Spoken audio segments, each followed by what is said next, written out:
deletions to the agenda? Time to get started here. Any additions or deletions to the agenda that was sent out? If not, can we get an approval, motion for the approval? Thank you. Second? Second. All in favor? Aye. Any opposed? Very good. Any board member comments? Okay. Tom, you want to start off? Got nothing? Got nothing. Rick? I've A little bit. got something. Okay. Okay.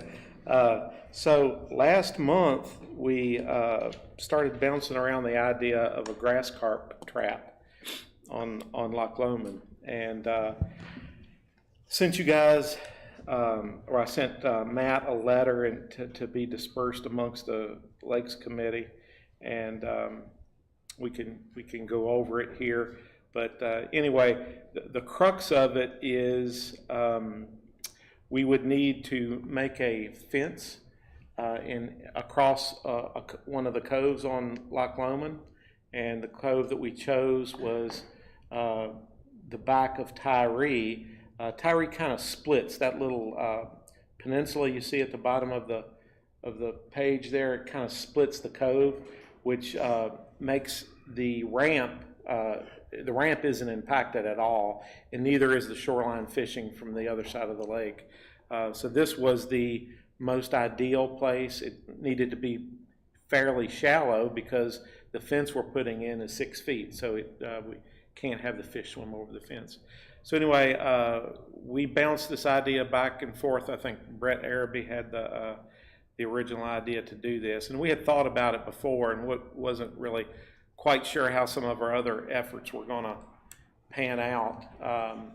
But the crux of it is that we need additional carp removed. We feel like this, along with some of our other efforts, will be fantastic. As you can see, there is a dock in that picture that's impacted. I sent a similar letter to this gentleman describing what we were doing and how long we would be doing it. And then at the end of the 2026 season, the fall, say October of 2026, we would reevaluate. If we felt like it was worthwhile, we would try to get his buy-in again for another year. But the other property is also a lakefront property, and that gentleman was a little bit concerned that we would be cutting off a half an acre of the lake to bass fishermen, but he did agree that that perhaps the overall benefit to the lake of removing the carp would be the thing to do in sacrificing a half an acre of fishable lake.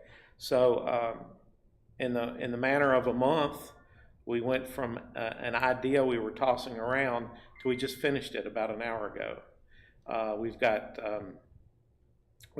rye planted in that area, which when it germinates, hopefully it'll germinate before the lake comes back up, will provide an attractant to get the carp into that area.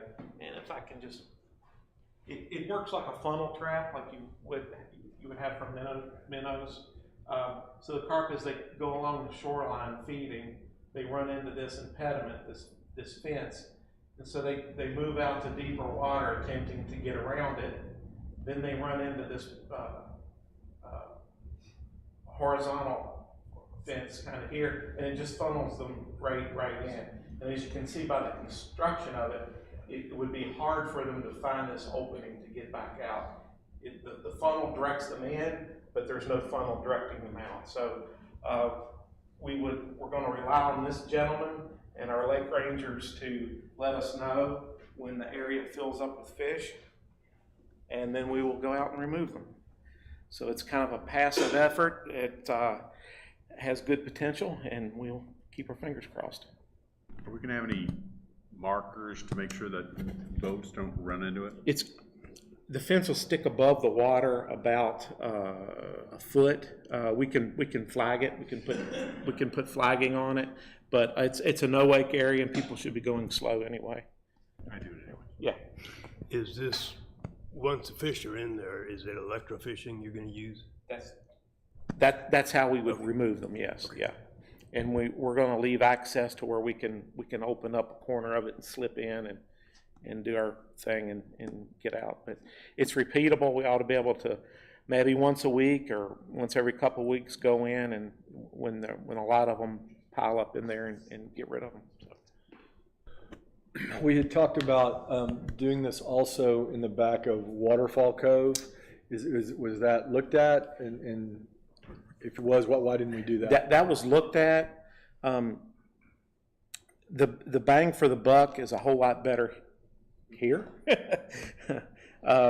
Because if we were to try to fence in a half acre at the back of Waterfall Cove, we would be in the center of that cove. We would be the fence would be underwater.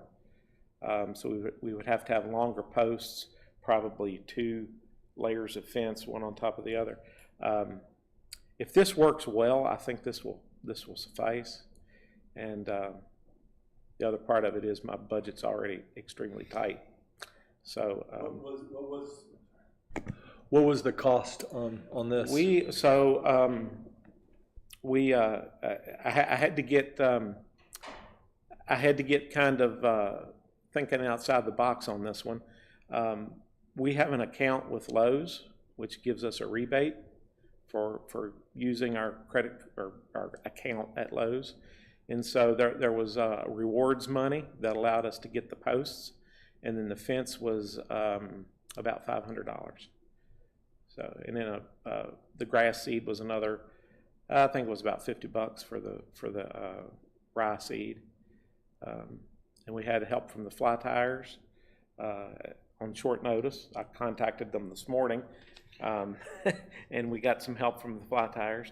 But I was concerned about later this week, we're supposed to get an inch of rain, and I didn't want to make working in that area a real mud hole. If we could get the money, is it doable? Are there other places besides this place in Waterfall? Like I'm thinking in the back of Marina Cove, I'm thinking in the back of Docks Cove. I mean, there's several fingers that go back there that are very similar to that in their depth. So there are other areas, but you have to keep in mind that we're impacting lakefront property owners. So we would need to get their buy-in. I got really lucky in that the gentleman that has that dock is busy remodeling his house. He just purchased the property, and he doesn't plan to spend much time on the lake this year. But yes, if it works extremely well, we will wish we had more. But I think this is a good start. You're saying that it sticks out a foot above the water when the lake's full. When the lake is full. When the lake's full. And that's because these fish, when they're startled, they have the tendency to jump. Right. Yeah, they do. Okay, thank you. Also, on this area, it doesn't have any inflow where like Marina Cove does, and so during a storm, wouldn't the fencing, if it was back there, catch a bunch of debris where this isn't inflow? It very well could, and this does not catch inflow. Okay, all right. This couldn't be a more perfect situation.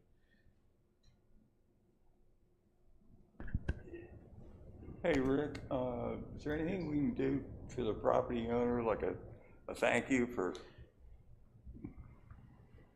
I'm sure there's something we could do. just, hey, appreciate the help, blah, blah, blah, and, Yeah. Maybe a gift certificate or something. I'm Case sure. of beer, Depends on what kind of fellow he is. I'm sure there's something that we could do, because we are very appreciative of what they're allowing us to do. that word will travel and. Yes. Yeah, good idea. Anything else? Okay, John, do you have anything? No, I don't. How about you, Trey? You got anything? Are you still gonna give your, on this? Yeah, 2 things real Yes, quick. I'm just talking You guys about hear me? this. He still has his Yes. regular report. He was done with Oh, okay. talking about that. My bad, I'm sorry. my bad. You said you were done.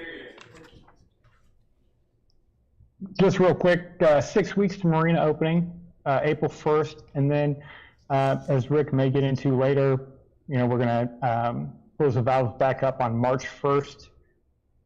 The gates at the docks, we don't have to get all the way up to regular lake height before we're going to unlock those gates. We just need to be up about 2 feet, and we'll put the word out when we are high enough to make walking on those lease docks safe. We'll open those up for everybody as soon as we can. Very good.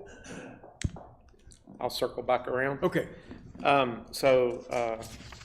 The lakes and parks, even though we had a lot of snow, we've been very busy.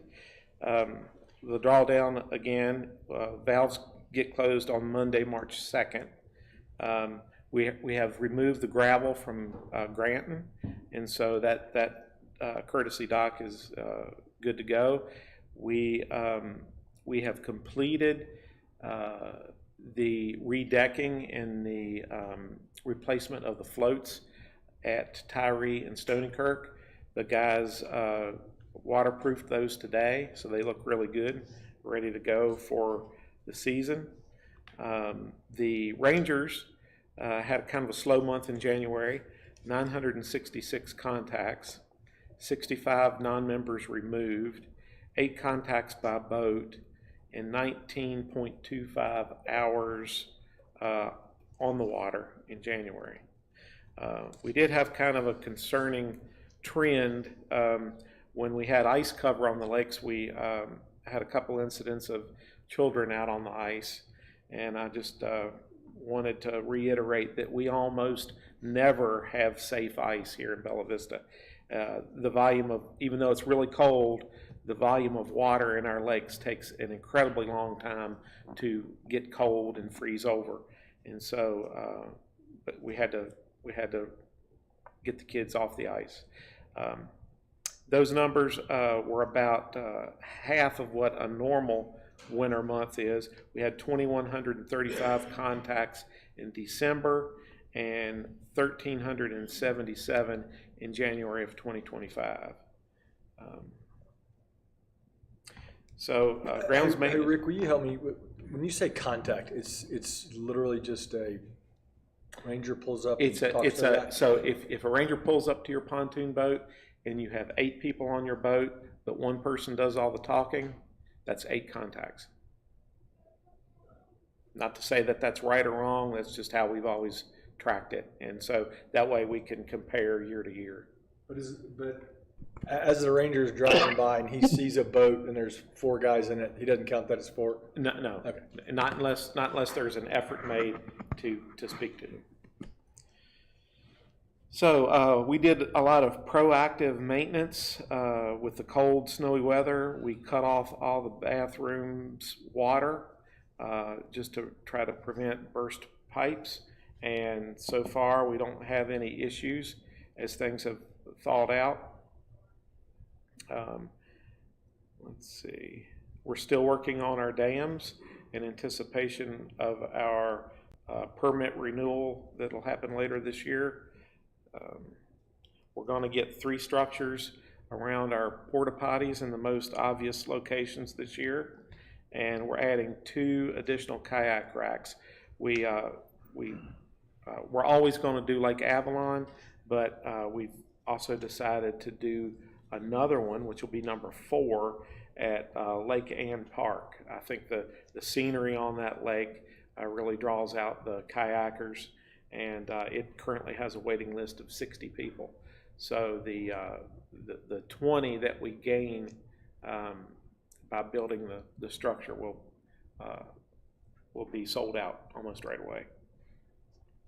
Our Lakes Ecology area, our remodeled electrofishing boat, we got word that it should be ready by Friday. I intend to go up and grab that later this week. We'll put it to use right away, going after our grass carp and then doing our normal spring sampling. We're going to continue the carp raffle that we had last year that resulted in about 60 carp taken, which is kind of a passive effort. There isn't a lot of work that goes into that, and so that's an easy win. Lake Brittany has been stocked again with rainbow trout. It was stocked in mid-January. It'll be stocked again in early March. And folks are beginning to catch good numbers of trout, so I hear. And our coffee and cookies event seemed like it was a real success, provided opportunity for members to come and speak kind of casually with our staff and get some more in-depth answers to their questions. And we feel like we didn't have a sign-in sheet, but we feel like we had about 50 participants with that. It was the second year we've done it, and seemed like a real success and something we plan to continue to do. Was the trout stocking, was that a small stocking or a normal size? It was our normal stocking, in the neighborhood of 500 or 600 fish. Okay. They sell us the fish based on weight, Right. not individual, so it varies.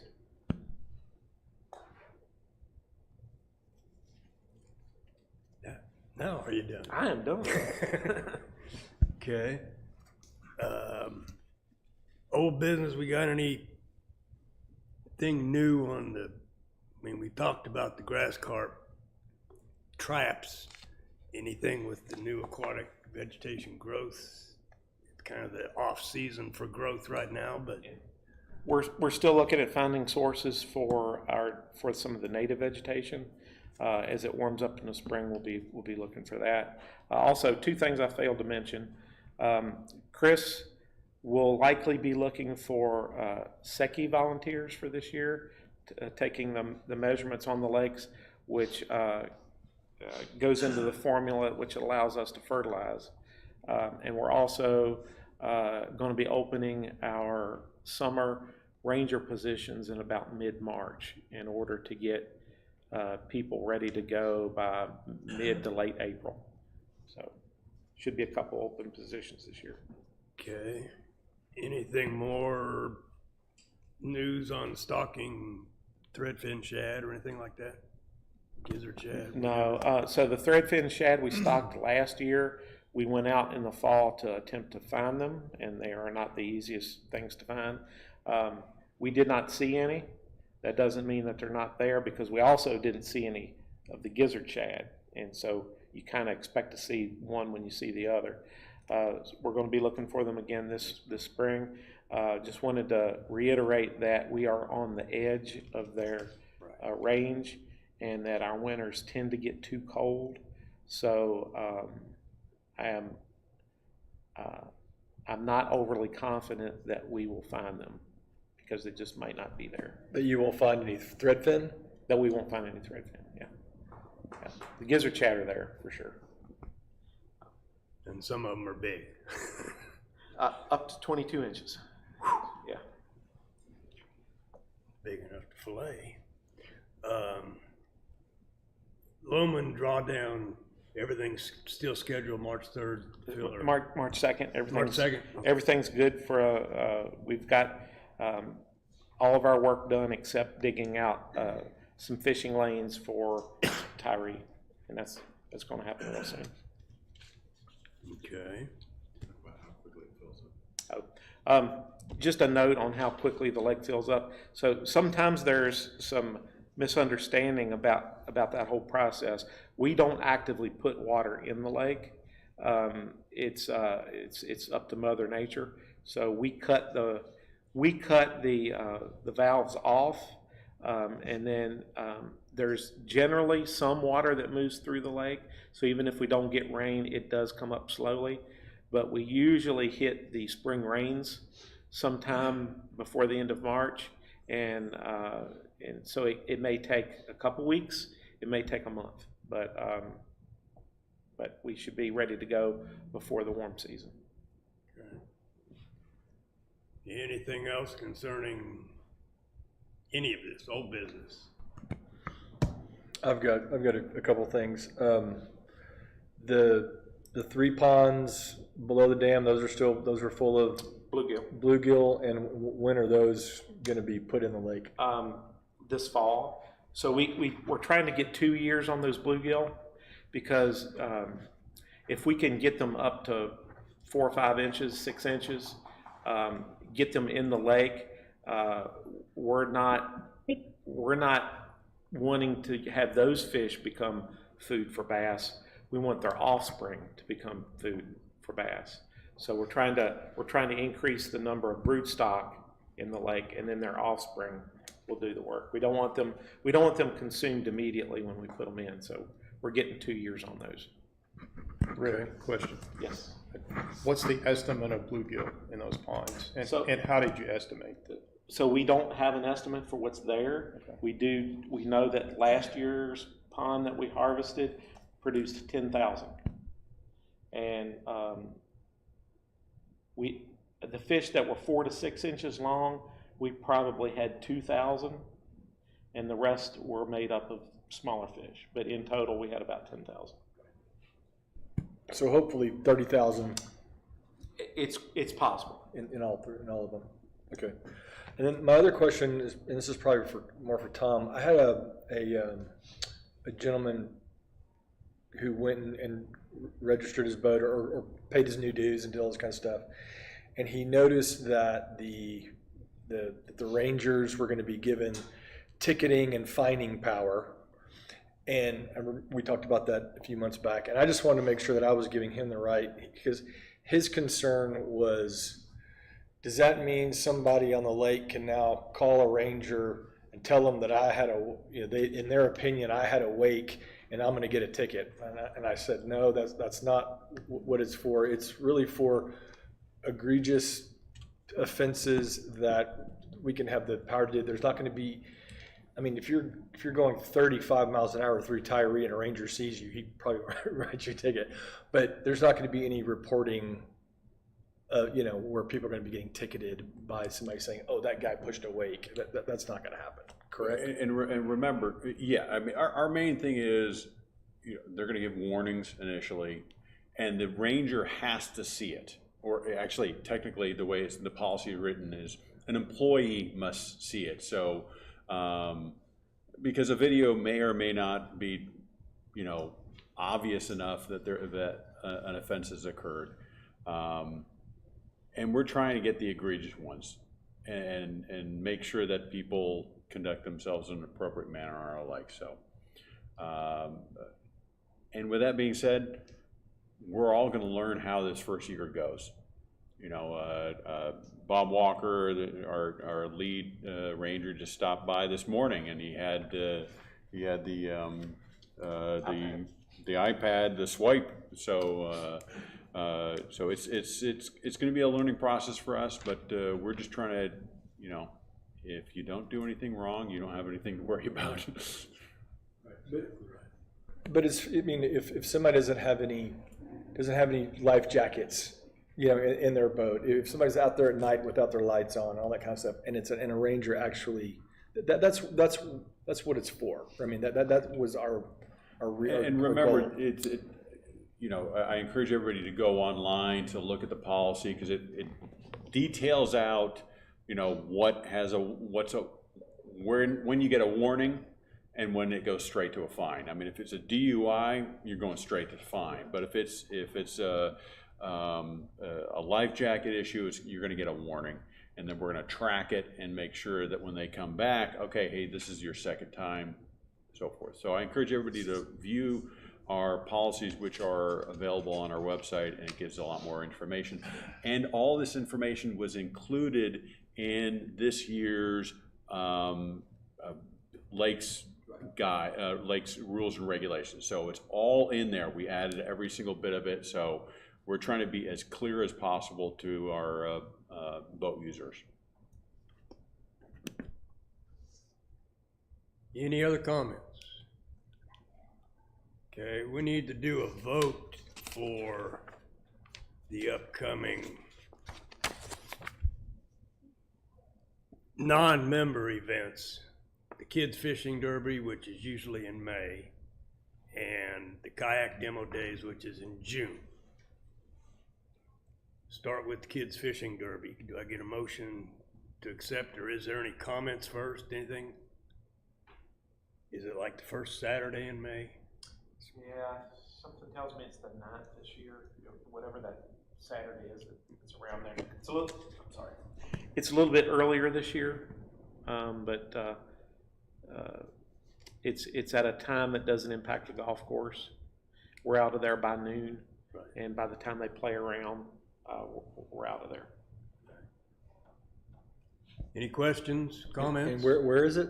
It's at Metfield. The pond, Yeah. Can I get a motion to accept? Thank you, Scott. Second? Okay, all in favor? Having the kids fishing derby in May. Any opposed? Okay. Same with the kayak demo day. That's usually the first Saturday in June. First Saturday in June, yes. Any comments, questions? It's usually just the one vendor, right? Last year we had a new vendor. Yeah. But it went smoothly. Yeah. It is it is for the public, not just POA members, but it's mostly POA members that attend.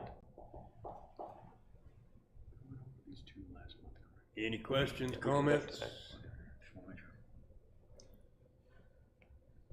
One question, is there do the visitors sign a waiver to participate, or no? There hasn't been one to date, but I The do. vendor provides vendor us with a does. proof of insurance, so. Okay, perfect. Good idea, we're on Okay, it. good. Can I get a motion for the demo days? Thank you. Need a second? Okay. All in favor, say aye. Any opposed? I think we got a passing on that one also.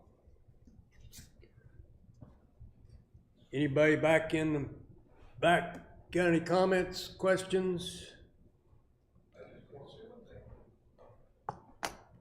Hello, Lakes Committee members. My name is Tom Carpenter. I live on Lake Windsor. Been there since 2008. We bought our place.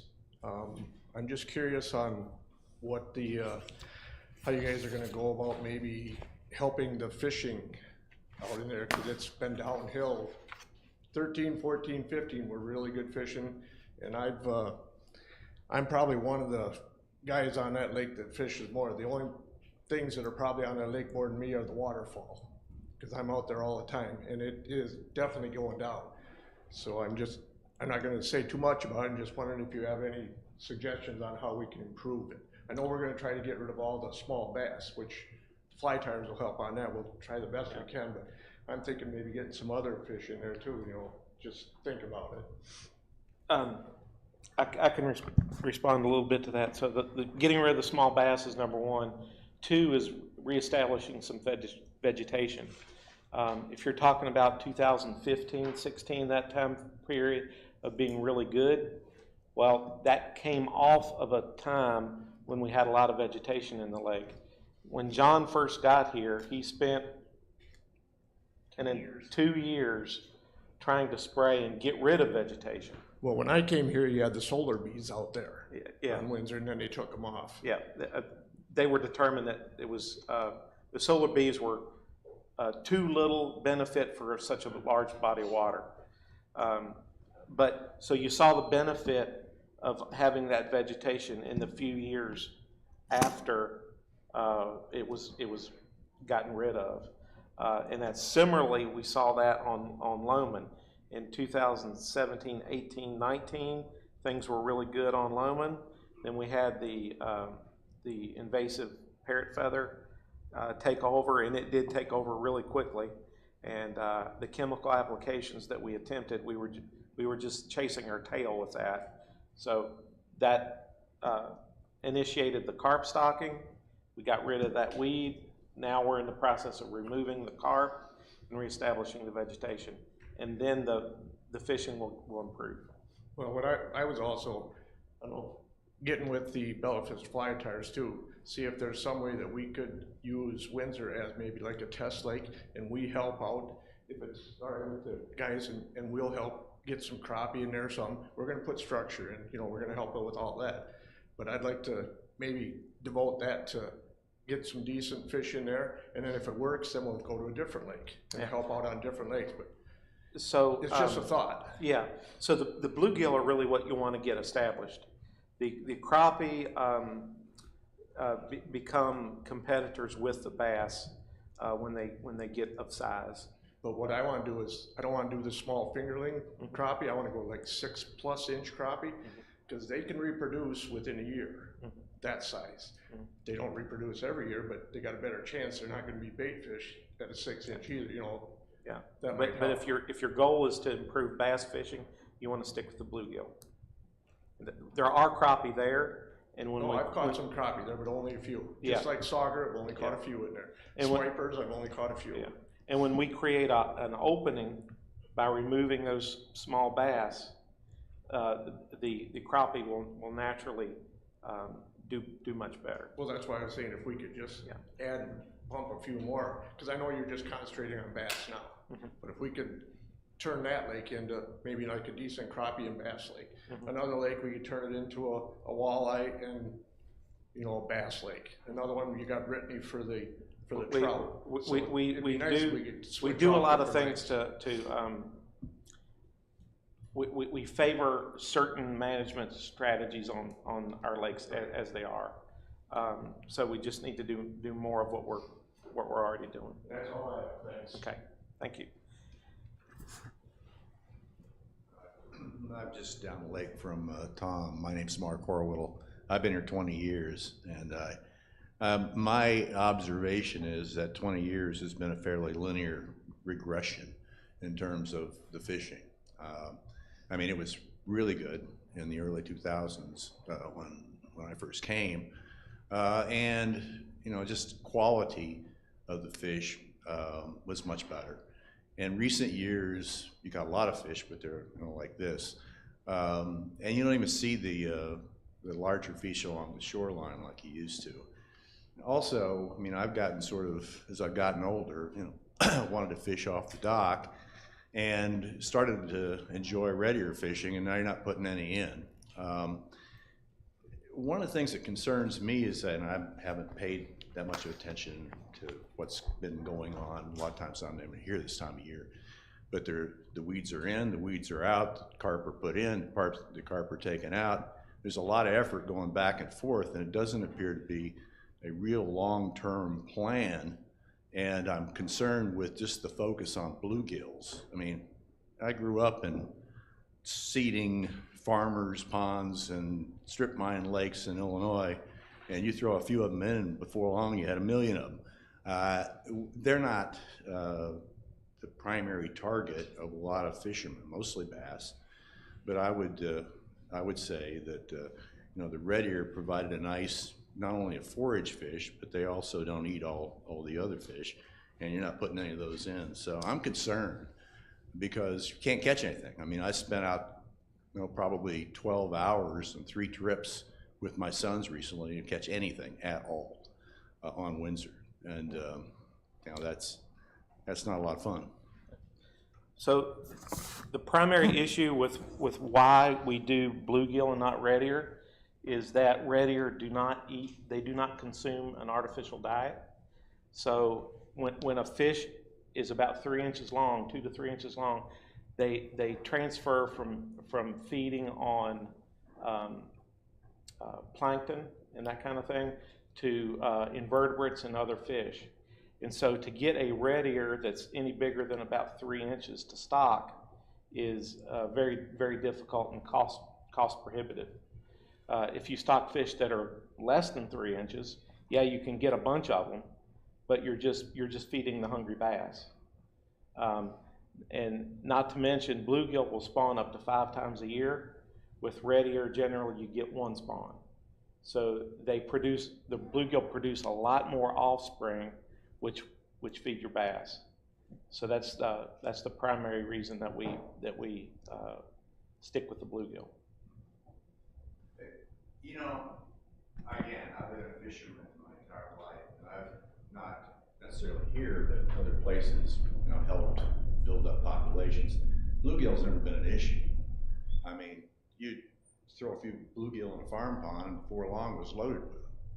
And that's not true, obviously, of red ear or crappie, but they are more desirable target fish for fishing. And I'm just concerned, I mean, it's gotten so, I don't even want to go fishing anymore. It's just a waste of time on Lake Windsor. Well, we were seeing improvement last fall, and we think we're gonna see continued improvement in the spring when we do our sampling. But, so, it's a process. The original reason, talking about back and forth with the vegetation, we were getting rid of an invasive weed that was spreading incredibly fast, and we were hyper concerned that it was going to go from Loch Lomond to Windsor and Ann and all the other lakes because of how close in proximity we are. You know, the stuff can attach to your trailer, and then you go from one lake to the other. You can fish you could technically fish all 7 lakes in the same day if you wanted to, how close they are. So the potential to have that get away from us and cause us a lot more problems than we're currently dealing with was the balancing act that we were trying to deal with. So the spray chemicals didn't work adequately enough. We knew that the carp would. We stocked more carp than we needed to, than we should have. If we were just trying to maintain vegetation, it was more carp than we should have. But we were trying to eradicate this plant, and we did that. And now it's time to remove the carp, which is what we're doing. Putting in catfish, which, you know, for about 2 or 3 years, they're in an ideal weight. After that, they get too big. You don't want them anyway, but they eat a lot of other fish. And those wipers, sort of the same story. I think that's sort of a mistake in both cases. So the striped bass feed in open water, and they feed primarily on shad. And research has showed that the correlation between adding hybrid striped bass and any kind of decline in largemouth bass is minimal at best. The channel catfish, they do consume some fish, but they also consume a lot of algae, believe it or not. They're kind of an omnivore. And so going back to my goal, to date, I haven't managed for one specific fish or one specific group of fishermen. I've tried to maintain a fishery, a diverse fishery that multiple fishing groups would be interested in. I have attempted to manage some of the larger lakes for bass, which would favor the tournament fishermen. And once we get past this vegetation issue, things will improve. We're doing some things this year to try to exacerbate how quickly we get back to some better fishing. Well, I don't pretend to get in the weeds like Yeah. you do. I'm just saying it's gone downhill, and it may have been like this, but it has gone downhill. So To the point where I don't want to waste my time fishing. If you go back to the early 2000s, there was some fertilization that was taking place that was outside of the recommendations. And so we're limited in how much we can do that now, which will also limit our productivity in the lakes.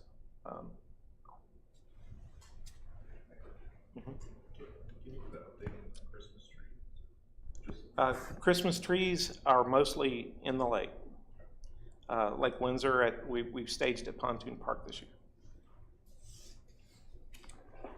Good afternoon. Tom Marino. I live on Lake Windsor as well. We were out on the lake Monday, my wife and I, and we saw a dead deer in the water on the shore. Is that something we should report? Do you guys pull those out? Yes, we do. We call the ranger? Yeah, yes. Okay. Sooner the better. Okay.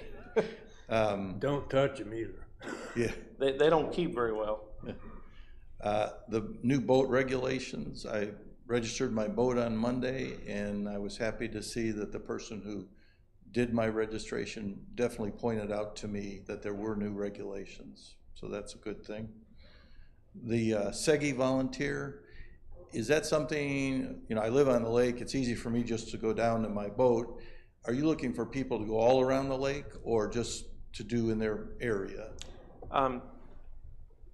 Just from one location, but I know where you live and you're at the back of a cove. That's not a good place. We would like it to be in a deeper section of the lake. Okay, okay.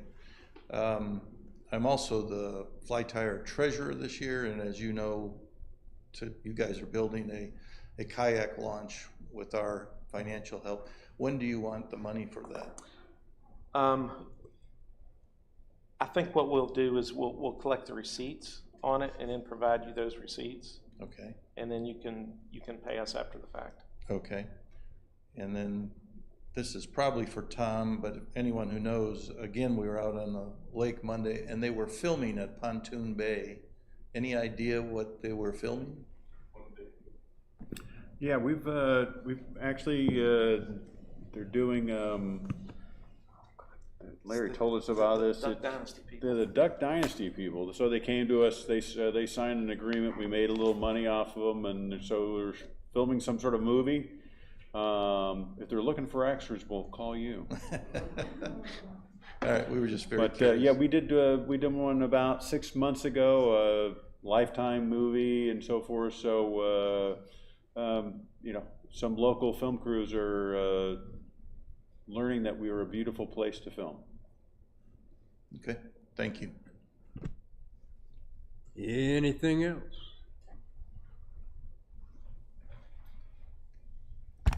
Then we're adjourned.